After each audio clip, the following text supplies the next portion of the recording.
Barak Yahweh Barakatha, Yahushua Barak Yahweh Barakatha, Yahushua Bahasham, Rakakwadash. Double honors to the apostles, the elders. Salutations to you, sincere brothers, teaching in truth and sincerity. Lesson will be entitled Speckled Bird, Jeremiah 12:9. My heritage, Israelites, beginning with the elect, of course, is unto me as a speckled bird. The birds round about are against her. The birds round about is referring to these other nations. The reason why Israelites are being compared to a speckled bird because of the curses, you're going to have Israelites looking like these other nations.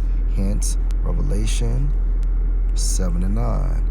After this, I beheld, and lo, a great multitude, which no man could number, of all nations and kindreds and people and tongues, stood before the throne and before the Lamb, clothed with white robes and palms in their hands. And these nations, kindreds, and people is referring to Israelites only, who are looking like these other nations. Deuteronomy 28:15. But it shall come to pass, if you will not listen unto the voice of the Lord Yahweh, your power, to observe to do all his commandments and his statutes, which I command you this day, that all these curses shall come on you and overtake you.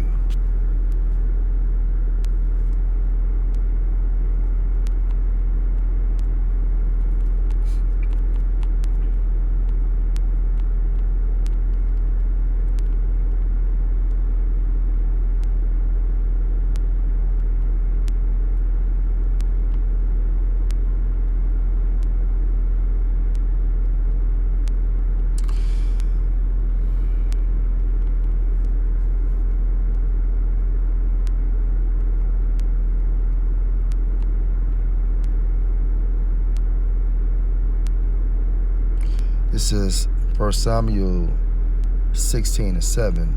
But Yahweh said unto Samuel, look not on his countenance, or on the height of his stature, because I have refused him. For the Lord Yahweh see not as man sees. For man look on the outward appearance, but the Lord Yahweh look on the mind. Right? And it's the same concept that must be applied to the Israelite foreigners. They will look like so-called Japanese, so-called Chinese, so-called Africans, so-called Edomites. Again, Jeremiah 12:9. My heritage is unto me as a speckled bird. The birds round about are against her. Come you, assemble all the beasts of the field, come to devour. Also, dear TikTok video will be used for fair use purpose only. Talk about the story of you getting shot. Okay. Quick little story time. All right. So growing up, I grew up with a single mom. I never met my dad, which caused a lot of resentment in my life. Right. We grew up poor, mismatched furniture. Little tube TV, no cable.